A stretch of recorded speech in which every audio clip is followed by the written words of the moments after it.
Streaming now.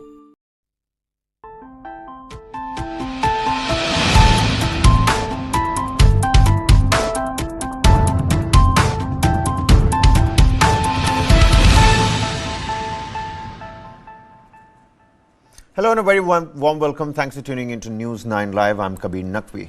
Now this show that I'm beginning this show with a heavy heart, with a somber tone, if I could say that. Because in a tragic incident in South Kashmir's Anantnag district, an army colonel, a major and a deputy superintendent of the police from the Jammu and Kashmir police lost their lives during a gunfight with terrorists. Now these brave individuals, identified as Colonel Manpreet Singh, Major Ashish Dhonchak, and Deputy Superintendent of Police Humayun Muzammil Bhatt, were engaged in a joint operation by the Jammu and Kashmir Police and the Army in the Gadul forest of Kokernag in Anantnag in South Kashmir. This operation was initiated following intelligence reports of terrorist presence in the area. Now, the search operation temporarily was halted for the night. It resumed this very morning in the vast forest area of Gadul in Kokernag village. It aims to track down the hiding terrorists, including Uzair Khan, who was involved in the attack that claimed the lives of the senior police official and the army colonel and a major. Uzair Khan, who's also the commander of the Lashkar-e-Toiba's TRF in the South Kashmir, Anantnag, Kokernag area. Now, even as the Indian Army soldiers evacuated school students safely during an encounter between the terrorists and the joint team of security forces in Gadul's Kokernag forest in South Kashmir. And why I'm again and again mentioning South Kashmir, well, you'll find out. The killing of the two army officers and the Jammu and Kashmir police officer during this gun battle in Kokernag area of Anantnag in South Kashmir has returned the spotlight to South Kashmir after a temporary lull. In the recent months, the areas south of the Pir Panjal range, such as Poonch, Rajouri and Jammu, have been the focus of counter-terror operations. Now, whilst the number of terrorists in the Kashmir region has decreased over time, security operations by our forces have remained steadfast. Data available up to June highlights a consistent decline in the recruitment of local terrorists in Jammu and Kashmir since 2020. In the year 2020, ladies and gentlemen, there were 191 recruits, which reduced to 141 in 2021, further down to 121 in 2022, and a mere 7 so far this year in the year 2023.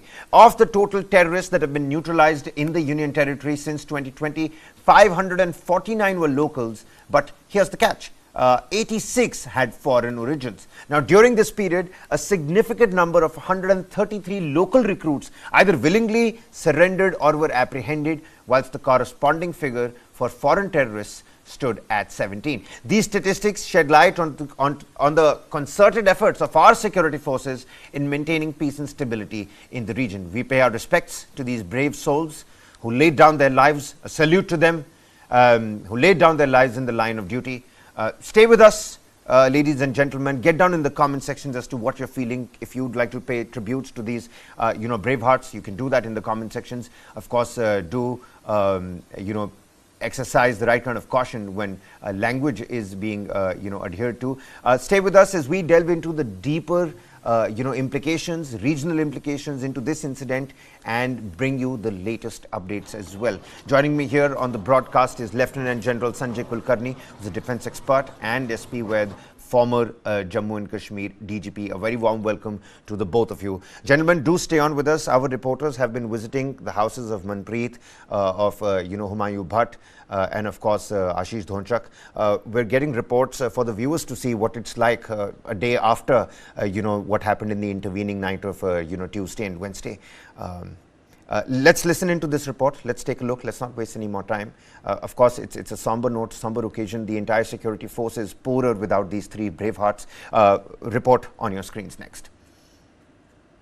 Kashmir घाटी के अनंतनाग जिले के गडोल इलाके में लगातार search और कॉर्डन operation जारी है। वहीं जम्मू कश्मीर पुलिस की तरफ से ये स्पष्ट किया गया कि 2 लश्कर के आतंकी इस इलाके में एनसर्कल किए गए, जिसमें लोकल कमांडर उज़ैर खान को भी घेरा गया है। जम्मू कश्मीर पुलिस की तरफ से ये जानकारी जो है TV9 भारतवर्ष को कंफर्म की गई और वहां पर लगातार सुरक्षा बलों की घेराबंदी लगाई गई है और मुठभेड़ जो है कह सकते हैं एक तरीके से इस पूरे इलाके में जारी है। इस समय हम मौजूद हैं डीएसपी हुमायूं भट्ट के निवास के बाहर, जो कि इस ऑपरेशन में शहीद हुए। उनके साथ सेना के 2 ऑफिसर्स, एक कर्नल मनप्रीत सिंह और दूसरे मेजर आशीष भी शहीद हुए हैं। और उसके बाद पूरे इलाके में जो है रेनफोर्समेंट जो बुलाया गया था, रात को ऑपरेशन रोका गया था और आज सुबह जो है ऑपरेशन एक बार फिर से शुरू किया गया। इस बीच लगातार कल से ही लश्कर का नाम जो है इस ऑपरेशन के हवाले से सामने आ रहा था। जम्मू कश्मीर पुलिस ने भी ये कहीं ना कहीं कह दिया था कि लश्कर के जो मिलिटेंट्स है इस इलाके में मौजूद थे।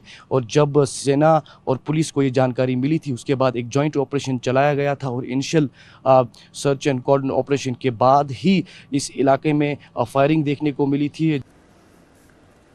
Well, so a little bit of a lull over there, even as relatives and all these netas and the dignitaries continue to visit Humayun Muzammil Bhatt's residence. His father himself, a former DIG of the Jammu and Kashmir Police. And over the course of the show, we will, of course, take you to what's happening at Manpreet's residence as well as what's happening at Ashish Dhonchak's residence. But let's get the ball rolling. First and foremost, I'm going to quickly go across to Lieutenant General Sanjay Kulkarni. Lieutenant General, take the viewers through what's going on inside your mind when you're looking at headlines that read the third biggest attack on security forces, the biggest attack on security forces in the last 3 years, Jammu and Kashmir, the south of Pir Panjal. All of that must be racing past your head. But, help the viewers with the first thing that's going on in your mind right now.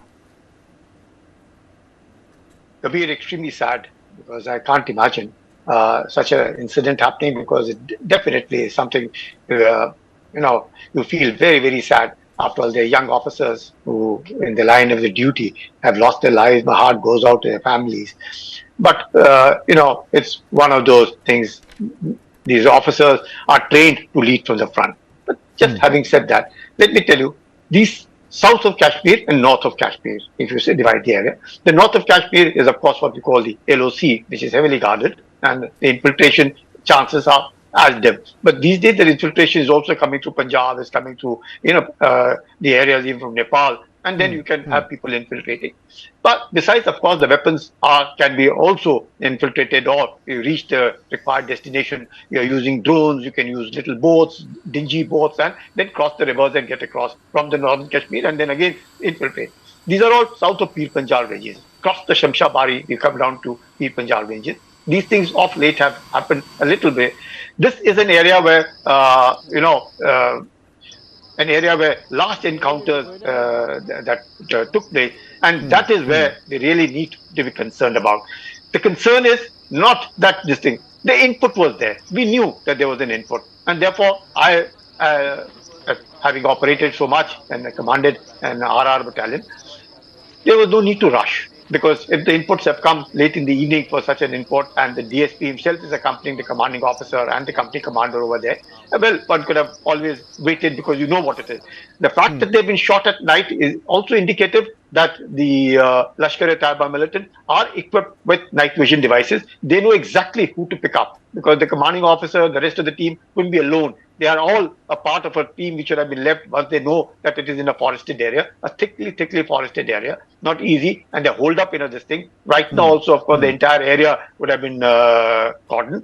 But despite all that, I personally would say that we have to be very vigilant. To say that things are normal, yes, normalcy, yes, definitely. 90-95% normalcy is there. But you cannot totally rule out that these kind of things, whether they are sponsored from Pakistan or they are homegrown militancy which is over there. But definitely there is a hand. We know the Lashkar-e-Taiba. We know where the handlers are. We know exactly what is happening. We know what is the situation now in Pakistan. You know what's happening between Pakistan and China. What kind of things are happening. Where India stands after the G20 summit is over. What has been happening. Why these things. The Article 370 abrogation hearing is going on in the Supreme Court. So a lot of things that are happening at the same time. And I would say that we should not let our guards down. For us, it's very necessary, whether it is South Kashmir or whether it is North Kashmir. Vigilance requires 100%. You have to be alert. Even if there are 2 men, 5 men, 10 men, even if the counters come to only 10 or even single digit. No, you're absolutely right, Lieutenant General.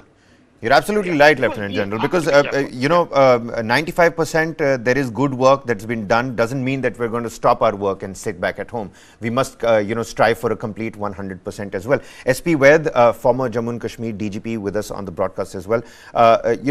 Sir, who better to talk to at this moment when we're looking at visuals of, Mr. Bhatt, showering petals on his own son's mortal remains at a time when he himself was, at the helm of affairs, and his son, a deputy superintendent in the force himself. Talk us through the salient features that you think the viewers should know at this point in time. It is a somber occasion. It is a somber note. The entire nation is mourning, and of course, we just saw what's happening at Humayun Muzammil Bhatt's residence as well. His own father, जब उन्होंने कंधा दिया to his mortal remains, I mean, that was a real gut-wrenching visual to look at, wasn't it, sir? Thank you, Kabir. Indeed, very sad occasion, and my heart goes to all these three families. And as far as Ghulam Hassan Bhatt is concerned, you can see him, the man wearing specs.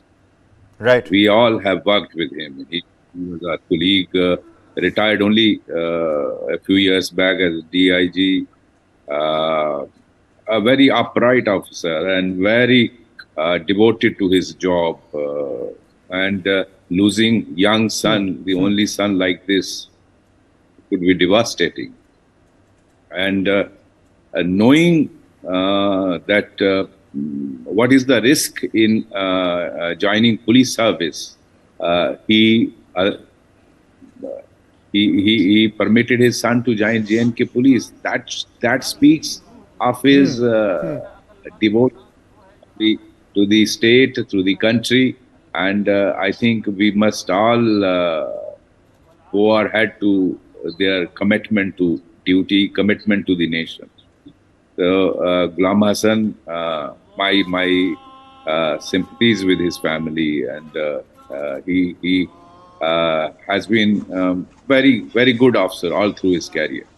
So, look at his son's face, such a smart, beautiful, young, smart fellow. Right. Losing such a young, a handsome young man, only got married last year, has a 2-month, old infant baby child. Of course, it is, sad. It is gut-wrenching. You're absolutely right. And not just for, Muzammil Bhatt, for, Manpreet and Ashish Dhonchak as well. They themselves, bestowed with various accolades and national awards this Independence Day and the Independence Day in 2021. It's just always sad to see the Bravehearts, laying down their lives in the line of duty. And also, what the important point that you touched upon, sir, is that it's not always, the Jawans that are brave. It's the families that are equally brave. It's the spouses of these Jawans that are equally brave. They're equally, there in the battle. But, coming back to Lieutenant General Kulkarni with us, Lieutenant General, coming to that question of spotlight returning to the south of Kashmir, how in, very recently in Kulgam also that ambush was taking place. New terror plots have come to light. It seems like these terrorist activities have a new gusto to it. Of course, in a negative light, but at the same time, and I know you touched upon that in your first answer as well, but the topography, the forest area, why is South Kashmir so peculiar, and why are snakes rearing their head again in South Kashmir specifically? Kabir, what happens is generally the feeling is after the abrogation of Article 370, we have millions of people go as tourists. And the Amarnath Yatra has been a great success. Everyone's been gung-ho that normalcy has returned. It isn't always like that. There will be people like this, and that is why South Kashmir, it affects everybody. Sooner or later, you find Rajouri, Poonch, Jammu, infiltration coming from this side, infiltration coming from the Nepal side, because the LOC is properly, guarded. Despite that, you'll find infiltration will take place. You have all kinds of means of sending weapons. You don't really need to come. A militant can come all the way from Nepal or anywhere from Punjab, walk in without a weapon, because the weapon will be delivered to him at the place where it is decided. Because the weapon would have been delivered by drone, would have been delivered by other means, would have been assembled somewhere, brought in from somewhere. This is something which we have to be alive to. We have to be careful about. And South Kashmir, definitely, all of us thought, because there is deployment of security forces and the tremendous amount of synergy, the amount of coordination that exists between the J&K police, the CRPF over there, the Rashtriya Rifle battalions over there, fantastic. That is why you have the DSP accompanying the commanding officer to ensure that such inputs are immediately, sort of, you are taken care of. But this RR battalion has been there in Anantnag for the last about 13 to 15 years. They know every bit of that area. It isn't that the area is forested. For you and me, it is forested. But for people over there, they know exactly what the forest is all about. They've been operating in that area. They know every bit of it. And they have inputs of what is going on. And the fact that in an encounter, you lose 3 top notch in that particular coordinate search is indicative how much information that they have, how much are they targeting. They know exactly what has happened there, who was that militant who was shot over there, which resulted in so much of chaos. You know what is the kind of the politicians over there, how and what they said after that. Everything is known. We ought to be vigilant. I always look at it. These are operations that are not going to end today or tomorrow. They're going to carry on for a long time. 50% of the population of Kashmir is post 1989. So there are these youngsters who have seen this, what it's all about. Today, yes, now in the last about 3 years, when they see modernization, they see infrastructure coming up, they see the opportunities coming their way, they see what is happening. Whoever tried to lure them from Pakistan, they know exactly what Pakistan is into it, what kind of problem the Pakistan is going through. They find so much of peace and happiness and the availability of opportunities in this part of the country that they would much like to be part. It will take time. And that is where we need to be careful, because there are people and there are people who will ensure these kind of things to happen because they want to upset. What is the purpose, the aim of anybody? Once we said that we are saying that Pakistan and China are not only our adversaries, they are also our enemies. The way they are conducting themselves, it's an enemy conduct. Do we expect anything good from them? Definitely not. We should not. We should be prepared for the worst contingency at all times. And when you're there, we must be, I repeat again and again, presuming and assuming that 24/7, 365 days, nothing may happen. So be if nothing happens, that shows that we are extremely vigilant. When such a thing happens, somewhere or the other, the guard has been down. These people are observing, because who has the initiative initially? The militant has the initiative. It isn't the security forces who have the initiative. It is the militant who has the initiative. He is observing. And who has lured him? Who gave the input? Where they came from? Exactly knowing what it is. We have cordoned it. All of them will be shot dead. There is no denying the fact. But we have lost lives. We can't afford to lose lives. We can't afford to say we've killed 2 terrorists killed and 2 security forces killed. That's not done.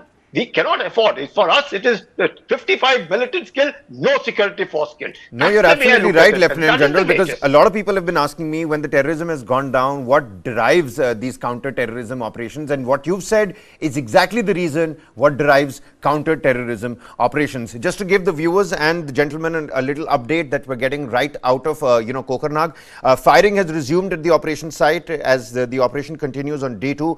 Of course, the South Kashmir police did put out a little tweet which said that, you had these 2 Lashkar-e-Toiba terrorists that had been cornered into this position. In a bid to further intensify efforts, chopper services and the SDRF have also been pressed into action for this crucial operation, gentlemen. So far, 2 Lashkar-e-Toiba terrorists have been encircled in the cordon by the security forces. More details will continue to follow, and we're showing you visuals, of course, deferred in time because it is sensitive in nature. We can't put out that kind of information in terms of live news. But I just wanted to go to, SP Ved, the former J&K DGP with us on the broadcast. And I wanted you to shed light on the significance of this operation and the joint efforts of the Jammu and Kashmir police and the army in tackling terrorism in the region. But you know what, Mr. Ved, before you do that, sir, let's quickly take a look at visuals that we're getting and a report that we're getting from Manpreet Singh's house. There's a report. Let's quickly take the viewers to Manpreet Singh's house. What is it like over there? And a reaction coming from Manpreet's mother and relatives as well. Manpreet Chandigarh के नज़दीक ही मोहाली का new Chandigarh है, वहाँ पर एक छोटा सा गांव है भड़ोंजिया, वहाँ के रहने वाले हैं। और ये देखिए गांव की गलियां हैं, गांव के बाहर जो परिवार के लोग हैं उनमें मातम पसरा हुआ है, सब लोग उदास हैं। उन्होंने देखा है अपने बच्चे को संघर्ष करते हुए, एक सामान्य परिवार से निकले।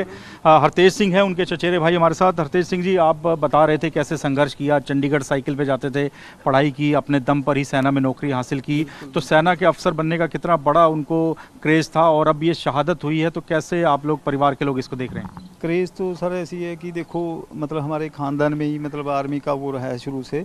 जैसे ये कर्नल मनप्रीत हैं, ये आर्मी में गए क्योंकि उनको खून में जैसे होता है वो बात है, क्योंकि इनके फादर जो मेरे ब्रदर थे, ये मेरा भतीजा था, तो मतलब इनको ख़ानदान वाली बात है। तो इनके फादर भी आर्मी में सेवा की है, तो इसके दादा भी आर्मी में? बिल्कुल हाँ, इसके दादाजी ने भी आर्मी में सेवा की है, यानी कि ये तीसरी पीढ़ी में थे जो आर्मी में सेवा कर रहे थे। तो माता जी को रात तक बताया नहीं था आप लोगों ने? मैं रात को आया तो आप लोगों ने हमें भी भेज दिया था कि उनको सदमा लगेगा, कैसे उनको जानकारी मिली? वो ऐसे था कि रात तो हम मना कर रहे थे कि अभी न्यूज़ में मतलब उनकी मदर से ना इंटरव्यू की जाए या उनको कुछ ना पता चले, क्योंकि हमने उन्हें ऐसा रखा था कि उन्हें ऐसा ही बताया था कि अटैक हुआ है, काउंटर हुआ है, तो वो इंजर्ड हैं। तो अभी उन्होंने को सुबह पता चल गया है, न्यूज़ उन्होंने शायद सुबह मतलब टीवी में। अंतिम विदाई यहीं से देंगे, पैतृक घर जहाँ वो पले बड़े हैं? हाँ जी, हाँ जी, हाँ जी, यहीं से होगी। तो इसी घर से अंतिम विदाई दी जाएगी। आप देखिए घर के अंदर जो तमाम रिश्तेदार हैं उनके पहुंचने का सिलसिला जारी है। यहाँ पर देखिए मातम फैला हुआ है, लोग यहाँ पर पहुँचे हुए हैं। उनकी माता जी को अगर हम आपको दिखाएं तो वो काफ़ी गहरे सदमे में है। परिवार इस वक्त वो बात करने की स्थिति में नहीं है। आप देखिए ये शहीद के परिवार की तस्वीरें हम आपको दिखा रहे हैं। उनकी माता जी को सुबह ही टीवी के माध्यम से पता लगा है। यहाँ पर आप देखिए इस वक्त काफ़ी ज़्यादा सदमे में परिवार है, बात करने की स्थिति में लोग नहीं हैं। ऊपर आपको दिखाना चाहूँगा कर्नल मनप्रीत सिंह की परिवार की तस्वीरें लगी हैं, काफ़ी खुशहाल परिवार दिख रहा है। बगल में उनके पिता जो कि सेना से रिटायर थे और उनको देखते ही जो कर्नल मनप्रीत सिंह है उन्होंने ठाना था कि वो भी सेना में जाएंगे, तो उनकी भी यहाँ पे तस्वीरें लगी हुई हैं। तो अब ये तस्वीरें ही बची हैं परिवार के लिए। उनकी जो पत्नी है वो पंचकुला में एक सरकारी स्कूल में लेक्चरर हैं, वो अब से थोड़ी देर में यहाँ पहुँचेंगी। पंचकुला में मेरा बेटा शहीद हो गया, मेरा कर्नल शहीद हो गया, हाँ मेरा मनप्रीत कर्नल शहीद हो गया, मेरे दिल दा टुकड़ा शहीद हो गया, मेरे दिल दा टुकड़ा शहीद हो गया।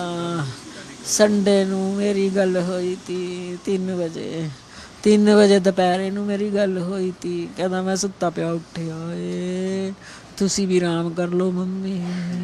ਉਹਦੇ ਬੱਚੇ ਵੀ ਆਏ ਵੇ ਤੇ ਉਹ ਵੀ ਗਏ ਸੰਡੇ ਨੂੰ, ਰਾਤ ਰਹਿ ਕੇ ਗਏ। ਕਹਿੰਦੇ ਅਗਲੇ ਮਹੀਨੇ ਛੁੱਟੀ ਆਉਣਾ ਹਫਤੇ ਤੱਕ। ਨਹੀਂ ਹਜੇ ਨਹੀਂ, ਛੁੱਟੀ ਤੇ ਆਉਣਾ ਤਾਂ ਟਰਾਂਸਪੋਰਟ ਤਾਂ ਜੂਨ ਤੱਕ ਤੀ, ਮਈ ਜੂਨ ਤੱਕ ਤੀ, ਮਈ ਜੂਨ ਤੱਕ ਰਹਿਣਾ ਤਾਂ ਉੱਧਰ। 4 ਸਾਲ ਹੋ ਗਏ ਤੇ ਉਹਨੂੰ ਸ਼੍ਰੀਨਗਰ 'ਚ 4 ਸਾਲ ਹੋ ਗਏ ਅੱਤਵਾਦੀਆਂ ਨਾਲ ਲੋਹਾ ਲੰਦੇ ਨੂੰ। 8 ਦਿਨ ਸਾਡੀ ਗੱਲ ਨਹੀਂ ਤੀ ਹੁੰਦੀ ਉਹਦੇ ਨਾਲ। ਅਸੀਂ ਫੋਨ ਕਰਨਾ, ਉਹਨੇ ਚੱਕਣਾ ਨਾ, ਅਸੀਂ ਬੰਦ ਕਰ ਦੇਣਾ ਵੀ ਉਹ ਗੱਲ ਨਹੀਂ ਕਰ ਸਕਦਾ। ਫਿਰ ਆਪੇ ਕਰਦਾ ਤਾਂ ਫੋਨ ਵਿਹਲਾ ਹੋ ਕੇ ਕਰਦਾ ਤਾਂ। ਇੰਨਾ ਕੰਮ ਤਾਂ ਮੇਰੇ ਪੁੱਤ ਨੂੰ ਛੁੱਟੀ ਵੀ ਨਹੀਂ ਤਾਂ ਆਉਂਦਾ,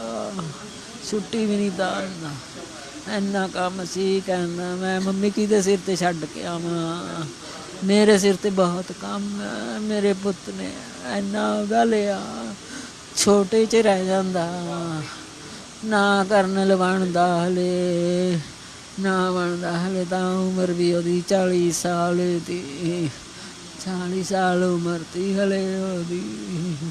ਬੱਚੇ ਵੀ ਛੋਟੇ, ਬੱਚੇ ਹੁਣ ਕਿੱਥੋਂ ਪਾਪਾ ਕਹਿਣਗੇ, कितों।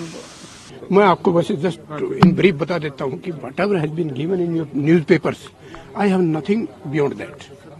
सर हमें एक छोटी सी बाइट चाहिए, वो हम ना पता क्या है तो मैं क्या बता सकता हूँ आपको, बोलिए। आप कब पता भाई हम इस टाइम इतने बहुत ज्यादा दुखी हैं। कब आपको पता चला है सर? कल शाम को चला है। तो जो उनकी धर्मपत्नी है वो भी है? मेरी बेटी है। और सर ये उनकी लड़की है, एक इनसे बड़ा बेटा है 6 साल का। थोड़ी टाइम पहले ही प्रमोशन 3 साल पहले हुआ था। और सर अभी सेना मेडल मिले थे इनको जस्ट बिफोर ए ईयर और सो। आप भी पहले सेना में मैं रह चुके हैं? नहीं, मैं सेना में नहीं, मेरी फैमिली जो है सेना में है। मैं हरियाणा सेक्रेटरी से सुपरिटेंडेंट रिटायर हुआ था। सर अभी क्या पता चला है कि बॉडी जो है वो as per the paper report C बता रहे हैं कि 4-5 बजे तक मोहाली पहुंच जाएगी। जो उनका गांव, हाँ, मोहाली के पास एक गाँव छोटा सा। You know, Mr. Ved, I've completely forgotten what I had asked you before running these particular reports, because let me tell you, I mean, I'm a little teary-eyed myself. I mean, the mother goes on to say that, you know, I spoke to him on Sunday, and the Braveheart only had one thing to say, कि माँ आप भी सो जाओ, आराम कर लो. Whilst I'm guarding the border, how about you catch some sleep? I mean, there's a little lump in my throat when I'm asking you this myself. How does one channel this kind of anger? I mean, you yourself have been, you know, part of the armed forces. Whenever something like this happens, forget the other people, forget people in the periphery, the actual family. How do they channelize anger? I mean, there is so much of pent-up frustration. Everybody is looking for some sort of an answer, banging your head on the walls, but you don't know who to look up to, who to turn towards. What happens in that kind of a situation, Mr. Ved? We're listening to the mother of Colonel Manpreet. That can make one understand how much sacrifice the family pays for these brave men of security forces, army, JNK police and paramilitary. Yes. See, she was saying I would ring him up, he won't pick up phone because he may be in an operation, he may be in some other job which is which does not permit taking the call, and he would call when he gets free. Now that is the kind of sacrifice the family, they are not able to talk even for a week to their son. So see, that's why as you were mentioning, not only these officers sacrifice, even their families sacrifice. And Colonel Manpreet had won Sena Medal, a very brave officer. Major Ashish, the Deputy SP, I would say great loss. And I just want to mention one point here. Right, sir. My experience tells there are two or three possibilities of something going wrong where you lose you have such a loss. One is the source who has given you information it could be compromised. That I think I am sure the present officers on spot must be looking into. If he's compromised, was that possibility, that aspect? Even if he's not compromised, the other possibility is the movement of army and the JNK police was probably a tip-off was given to the terrorists, and they had laid an ambush. So hitting the leadership. So that these two possibilities I see out of my experience, because something like this had happened even about 2.5 or 3 years back in Andwara district. So we need to look into these aspects. The another pattern which I am noting is both in Rajouri and here in Kokernag is that in both the places, terrorists are avoiding the built-up area. They are avoiding the, after the launch of Operation All Out in 2017, they have lost a lot of guarders, thousands of them. And they, I think, ISI had changed tactics of targeted killing about 2 or 2.5 years back. This new pattern which I am observing is something terrorists have instructions to go to, rather than built up area, towns and villages, go to hilly terrain, go to forest area where you have a secure hideout, hit the police or army, come back to that, something like guerrilla warfare. So that is the pattern I'm seeing in Rajouri Poonch, and even in Kokernag, something like that is appearing. All right. So I think that aspect we need to be careful. No, and you're absolutely right maybe over there, Mr. Ved. Lieutenant General, you know what Mr. Ved was talking about in the sense of the new dynamics of carrying out these terrorist operations. in the garb of guerrilla warfare, using topography to your advantage, using the weather to your advantage. Because you remember what happened in Kulgam, right? There was absolute fog when the truck was completely ambushed from all sides. You must have picked up from your own sources, from your own community, your own defense community. Can you take the viewers through how our Bravehearts were ambushed and how this dynamics of carrying out ambushes is changing in South Kashmir? Kabir, first and foremost, DGP Vaid is a very, very respected DGP of Jammu and Kashmir, a very respected police officer. You know, what he is saying has a lot of meaning, and we have to really understand what he is saying and why he is saying. There's a reason for it, because everybody, when the militancy is under tremendous pressure, when everywhere the feeling is, normalcy has returned, normalcy has returned. Obviously, the militants are not going to let the normalcy return in a manner that we are looking at it.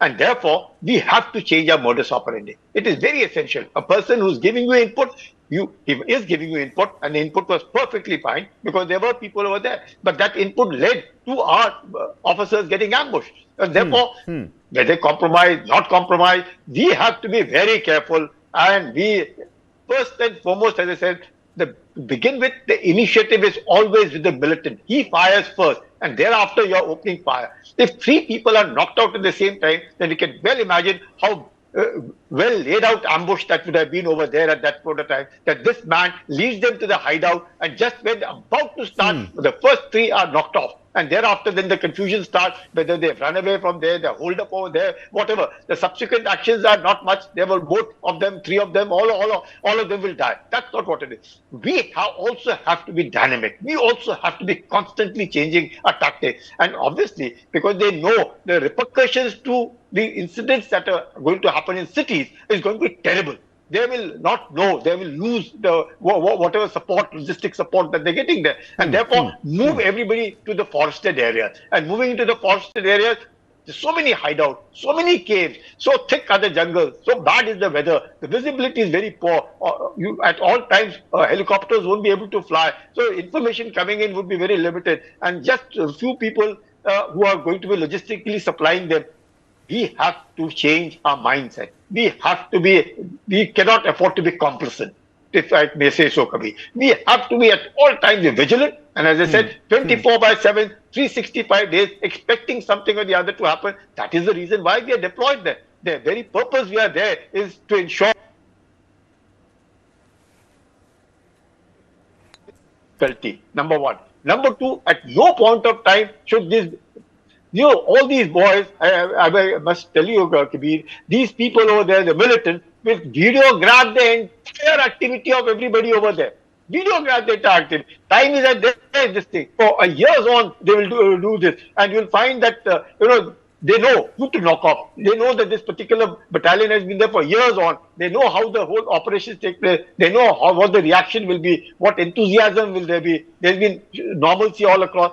So we have to change our tactics. We have to change our operations. We have to use all means available at our disposal, be it drones, be it surveillance, be it helicopters, be it mobile, human int, anything and everything that is available to us to ensure that we are not ambushed. We are not surprised. They will be surprised, irrespective of whatever means that there are a few lot. There are just about 2-3 of them who will be operating like this in conjunction with a huge logistic base. So we have to know who's supplying them, what is happening over there. It is right. What the DGP is saying is absolutely right. I agree with it. Our vigilance, our expectations, and our modus operandi has to be 2 steps ahead of their thinking. Then only we can succeed. Otherwise, I as a soldier, I would say, losing one and gaining one, that's not right. We ought to be able to knock them off without losing anybody. Time is also with us. We also are in no hurry now. If 95% normalcy has been restored, that is because of the hard work and the sacrifices made by people.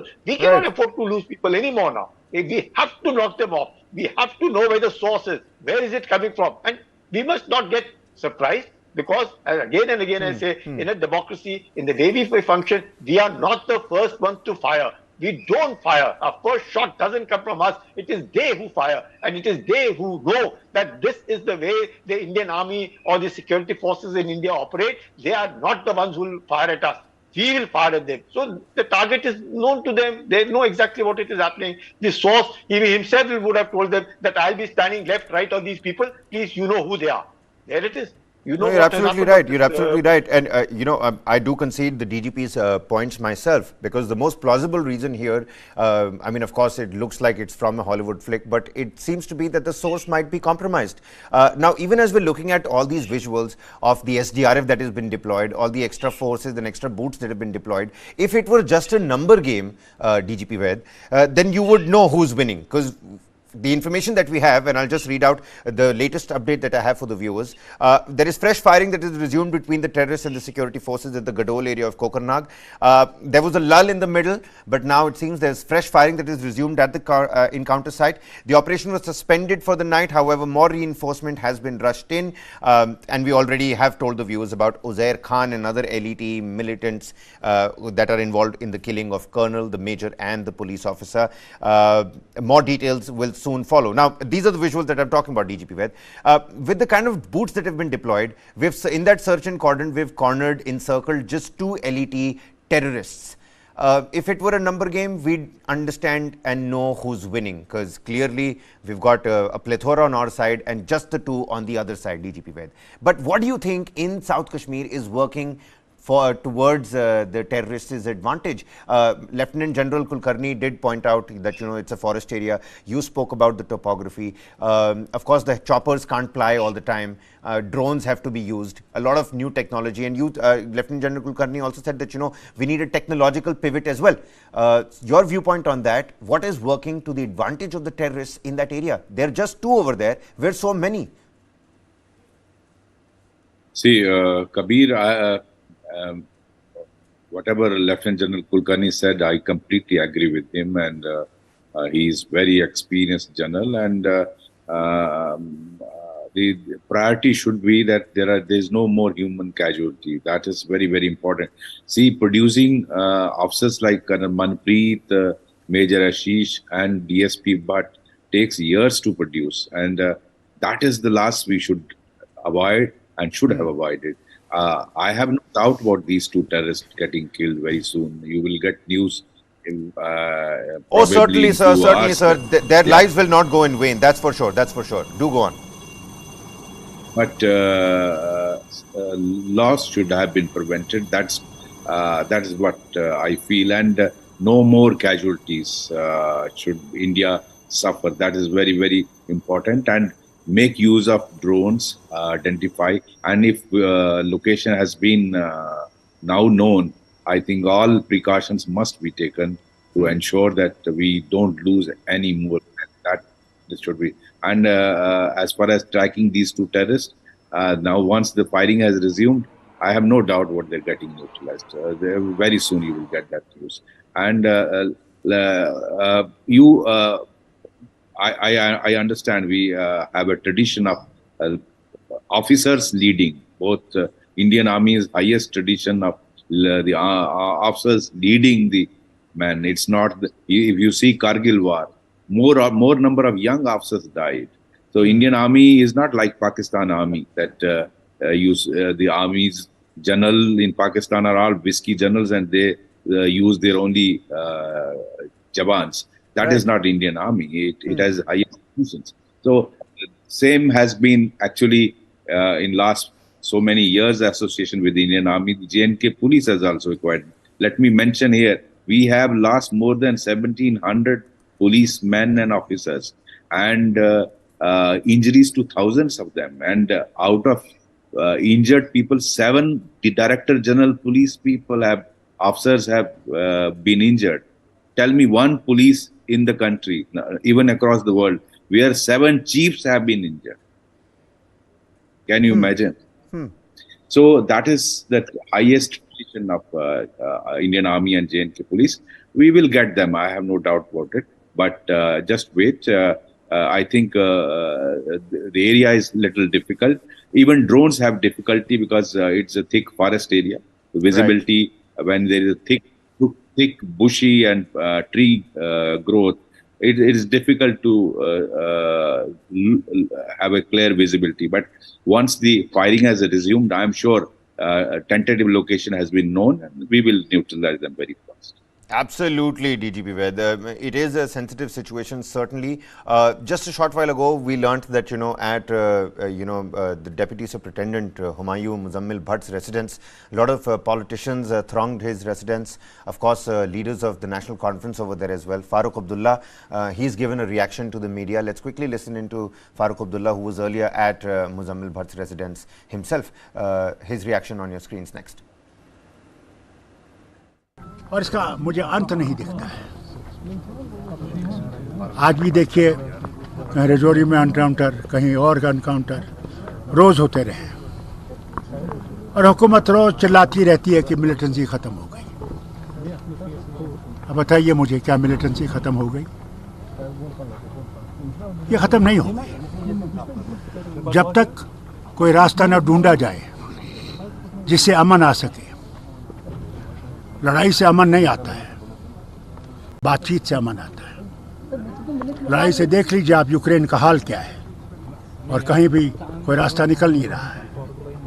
वहाँ भी रूस को और इनको बात करके मामला हल करना पड़ेगा। तो अमन के लिए बातचीत किससे करनी होगी? दोनों मुल्कों में बात करनी होगी और खुद से। मुझसे बात नहीं करने से कोई फायदा नहीं है। बातचीत करनी दो मुल्कों की है जिनमें यह फसाद है, और जब से हिंदुस्तान आज़ाद हुआ यह फसाद इनके साथ है।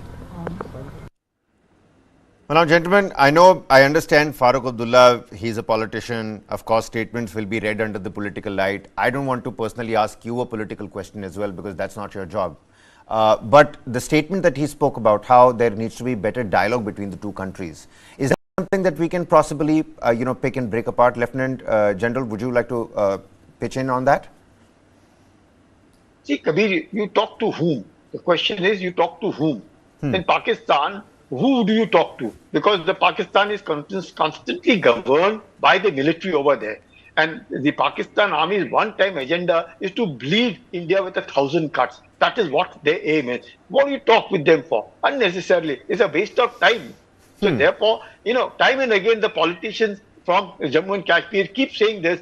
Talk to Pakistan, talk to Pakistan. I think that's not what it is. If he had spent that much of energy of not saying talk to Pakistan, if he in turn had helped to ensure that there are no logistic bases available within the Union territory of Jammu and Kashmir to ensure that these people were, if there is, how does a fish survive in a water? If there is no water, the fish won't survive, isn't it? So if these people are there, there is certain amount of logistic support available to them, whether it is 2 or 10 or 15, there is a very small number, but they are enough to cause casualties, enough. Even 95% of normalcy may have returned, and 5% normalcy will take time to return, and it will return. It isn't that the people will realize why is 95% normalcy return, because people themselves have realized that to getting into a political trap like this and talks and this and that is useless. It is better that we take control of our lives and move along and ensure that our future generations are not affected. And therefore, when they see a bright future will happen. Therefore, I think all politicians, all from the state, must ensure that it is. What have they got to be doing with Pakistan or anybody for that matter? If the people of Kashmir, if the people over there realize that it is worthless, they will not let anybody happen over there. And if that be so, they'll be shot and killed, and no logistic support will be. You think anybody can survive in the forest? How much of rations will I carry in the forest to survive? And 2-3 of them, can I survive anywhere else? I cannot survive without the local support. And you know who was the militant who was shot over there. Everybody knows who was the militant who led to this problem and what are the reactions to that militant's death over there from the same politicians. So these politicians must stay away. They must not talk of Pakistan se baat karo. It is a question of what can they do to ensure that such a situation doesn't crop. Let there be positivity coming from their side for their people. If there is a positivity coming from their people, you will find a positiveness to come. Right now, the positivity is only from the people without the support of these local politicians. If both of them synergize, the local politicians over there also say, look, whatever may happen, we are not going to go with Pakistan. We will handle. If we have some disputes, we have some misgiving between the government and us, we will handle it. It is our nation. Right. We will handle it. Everything will get sorted out. The Pakistan, what the government will do, whose single aim is hate India, not now. It's right from 1947. Do you think they will take turns and turn? If today you solve one, there'll be another thing Even coming up. dialogue and Pakistan diplomacy itself. at the United Nations level is not reaping any benefit. Let me tell you that as well. So I do agree with you on that one. But you know, I mean, there are certain things that we have laid bare in terms of semantics in front of the viewers. Number one is that the encounter is currently underway, and like DGP Ved said, that you know, no doubt that very soon both are going to be neutralized as well. On the other hand, another aspect that we have touched upon is the south of Pir Panjal, the dynamics of terrorism and counter-terrorism in the south of Pir Panjal, the topography, the geography, the weapons and equipments that are being used. That is something that we've spoken about. Of course, it is a sad day. It is the biggest attack on security forces in the last 3 years. We've lost 3 Bravehearts, a colonel, a major, and a deputy superintendent of the Jammu and Kashmir police. We saw how not just the families, the entire nation is mourning. But even as we wrap this discussion up, and it has been a riveting one, I'm going to give the final say to DGP Ved on the broadcast. DGP Ved, when we're talking about the changing dynamics of South Kashmir's counter-terrorism activities, how can we better equip our security forces? When Lieutenant General Kulkarni says that we need to make that pivot, how do we make that pivot? What needs to be done on the ground? Very quickly, if you could throw some light on that as well, sir, before we wrap up. Kabir, first reacting to the statement of Dr. Farooq Abdullah, as General Kulkarni said, see, as far as talks are concerned, two of our prime ministers risked their political career, including Mr. Bajpayee and Prime Minister Modi. Mr. Bajpayee went, what happened? You had a Kargil immediately after that. He virtually risked his political career. Look at when Mr. Modi went, what happened? Pathankot. So who do you talk to? Establishment. Establishments fall. There's no change of heart in establishment of Pakistan. Now, coming to your question of Rajouri Poonch. See, Rajouri Poonch last about 2 years has been a lot of in news, and we lost a lot of brave hearts. I think 10 casualties of Indian Army, and we had 26 terrorists getting neutralized in Rajouri Poonch. I think what is required to be changed is there's no shortage of equipment to both the Indian Army and J&K police. We are very well equipped. Yes, certain latest gadgets like surveillance, like drones, which Army has. I think some J&K police has less equipments like this. We have night visions. We have Army has area weapons. So there is no dearth of equipment and weapons. What is required is we must change our tactics as per ground realities. And when you see what is happening in Rajouri Poonch, if you have a strategy of Pakistan establishment that infiltrate people inside Rajouri Poonch, disturb it, let them seek hideouts in dense forest, in caves, in those places, let them come out, attack the Indian armed convoy, and go back. So in such a situation, you need, as General Kulkarni was saying, surviving in forest is not easy. They need wherewithal. You may have brought dry fruit for few days to survive, but for months together, you need ration, local ration. You need local food items. So somebody, maybe somebody जो जंगल में बकरियां चरा रहा है, गायें चरा रहा है, maybe उसकी help ले रहा है. How they are getting their eatables. So J&K police has a very crucial role to play here. They need to develop very good rapport with the local people who graze their cattle in forests, know about the movement of terrorists, know about their hideouts, and use the local people, make best use of VDCs. In fact, VDC's concept was formed in 1995. First VDC was started in district Udhampur when I was SSP Udhampur, and that is how this concept of village defense committee came, and that has been a game changer in Jammu region. So seeing that Jammu essentially region more community was engagement. Community engagement is needed. More community engagement. That's last 15 years, Jammu region was comparatively virtually free of terrorism. But then Pakistan last 2 years has been focusing on Jammu region, disturbing more of it, and particularly the Rajouri Poonch sector, because infiltrating terrorists from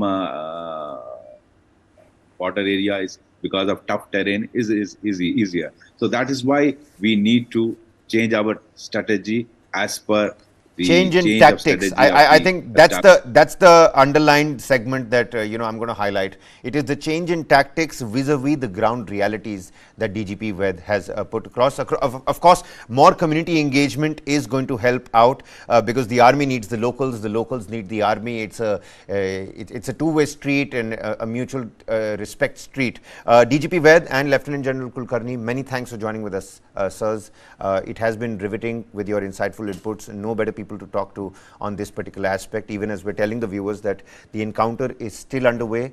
No doubt that the lives of the three, Bravehearts of our security forces, their lives will not go in vain. We will soon neutralize those two Lashkar-e-Toiba terrorists that have been encircled. But bigger questions that have come about terrorism, about counter-terrorism, about how we can change how we're dealing with terrorism, especially when we're looking at the South Kashmir, south of the Pir Panjal. We're going to continue to probe developments. Our ears and eyes are on the ground in South Kashmir, and we're bringing you the latest details from Manpreet's house, from Ashish Dhonchak's house, and of course from Humayun Muzammil Bhatt's house as well. That's all the time we have for you. This is Kabir Naqvi signing off. Keep watching News9 Live.